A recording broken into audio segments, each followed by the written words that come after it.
This week for us as Christians, and we're joining like millions and millions of Christians, both Catholic and non-Catholic alike, to remember the events that gave birth to us, the Christian people. So this week, I'm going to ask you to consider putting some time aside, especially Thursday, Friday, and Saturday, as we gather here in this sacred place to remember the events of our salvation.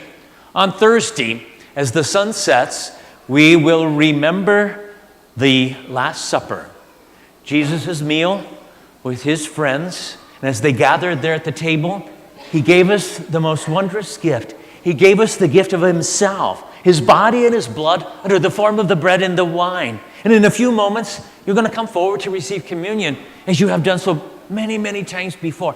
It was on that night, the night before he died, the night in which he was betrayed, that he gave us the Eucharist. 7 o'clock on Holy Thursday, we'll gather here to begin the 3 great days. After the Mass, between 8 o'clock and 10 o'clock, we're going to have adoration here in the church. The past couple of years, that adoration hasn't gone so well. There's only been a handful of people. You heard in the gospel, Jesus said, he said to his disciples that night, he said, can't you come and spend at least 1 hour with me? So I'm going to ask you to consider. Maybe you can't spend a whole hour between 8 o'clock and 10 o'clock Thursday night. You probably could drop into church and spend maybe 10, 15, 20 minutes with the Lord. So that's on Thursday, the commemoration of the Last Supper and the gift of the Eucharist. Then on Friday, we have Good Friday, the day Jesus died. Boy, that's a somber day, folks. It's not a day for shopping at Ridley's and Albertsons. It's not a day to catch up on a few things at the mall. It's kind of a somber, quiet day. So make it that way for you. It's a day when we don't eat meat. It's also a day where we fast from food.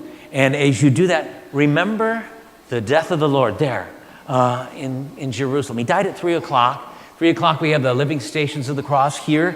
Then at 7 o'clock on Good Friday evening, we're going to come together here in the church to tell the story, once again, of his passion and death, and then receive the Holy Eucharist.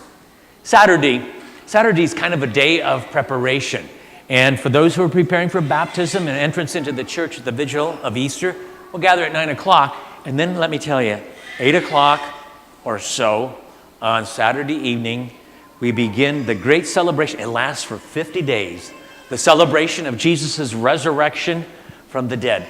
You know what? It changed human history. In that one singular moment, everything was changed that human beings knew about life and death and goodness and evil. Jesus overcame death by his life. And by his resurrection, sin was destroyed. 8 o'clock, you come. It's one of the most beautiful times that the whole church gathers to remember Jesus Christ is risen from the dead. Next Sunday morning, we'll all be here, hopefully, 8 o'clock, 10:30, to celebrate Easter Sunday Mass. If you are one of the folks that sort of come just at the beginning of Mass or a little bit late, I'm going to invite you to try to make an effort to come a little early, because those Masses are usually kind of crowded. You might end up, standing outside if you're not careful. Anyway, so this week, Holy Week, when we remember the death and the resurrection of the Lord, so Jesus loved us so much to do that for us. And I'm going to ask you, out of love for the Lord Jesus, to make some time this week to spend with him. Let's stand and profess our faith in the Blessed Trinity.